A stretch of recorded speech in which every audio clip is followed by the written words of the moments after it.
The Romance of Carrigcleena by Alfred H Miles. O wizard, to thine aid I fly, with weary feet and bosom aching, and if thou spurn my prayer I die, for oh, my heart is breaking.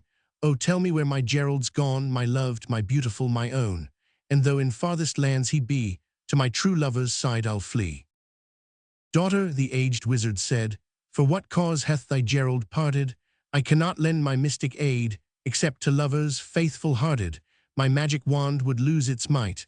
I could not read my spells aright. All skill would from my soul depart, if I should aid the false in heart. O father, my fond heart was true, cried Ellen, to my Gerald ever. No change its stream of love e'er knew, save that it deepened like yon river. True, as the rose to summer sun that droops, when its loved lord is gone, and sheds its bloom from day to day, and fades and pines and dies away. Betrothed with my dear sire's consent, each morn beheld my Gerald coming, each day in converse sweet was spent, and ere he went dark eve was glooming, but one day as he crossed the plain, I saw a cloud descend like rain, and bear him in its skirts away. Oh, hour of grief, oh, woeful day! They sought my Gerald many a day, mid winter's snow and summer's blossom. At length his memory passed away from all except his Ellen's bosom. But there his love still glows and grows, unchanged by time, unchecked by woes, and led by it, I've made my way to seek thy aid in dark Ivog. He traced a circle with his wand around the spot where they were standing. He held a volume in his hand, all writ, with spells of power commanding. He read a spell, then looked in vain, southward, across the lake of Lane, then to the east and western side. But when he northward looked, he cried, I see your Gerald now.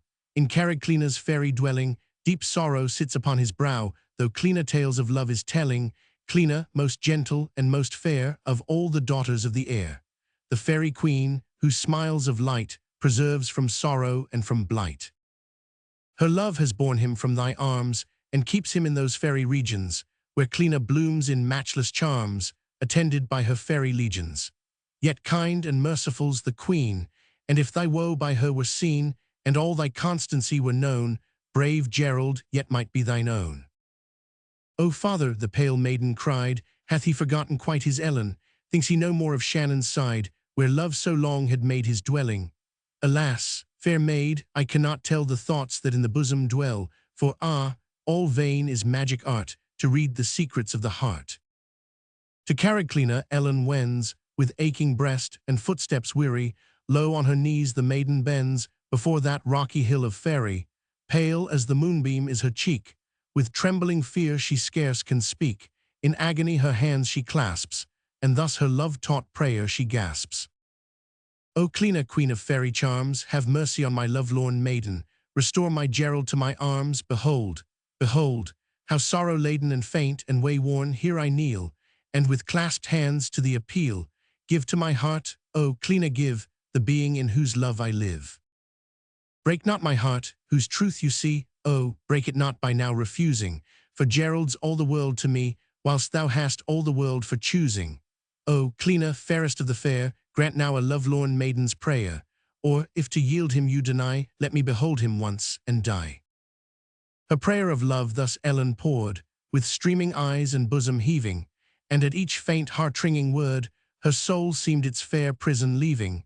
The linnet, on the hawthorn tree, stood hushed by her deep misery, and the soft summer evening gale seemed echoing the maiden's wail. And now the solid rocks divide, a glorious fairy hall disclosing. There Cleena stands, and by her side, in slumber, Gerald seems reposing. She wakes him from his fairy trance, and hand in hand they both advance. And now the queen of fairy charms gives Gerald to his Ellen's arms. Be happy, lovely Cleena cried. O, lovers true and fair and peerless, all vain is magic, to divide such hearts, so constant and so fearless. Be happy as you have been true, for Cleena's blessing rests on you, and joy and wealth and power shall give, as long as upon earth you live.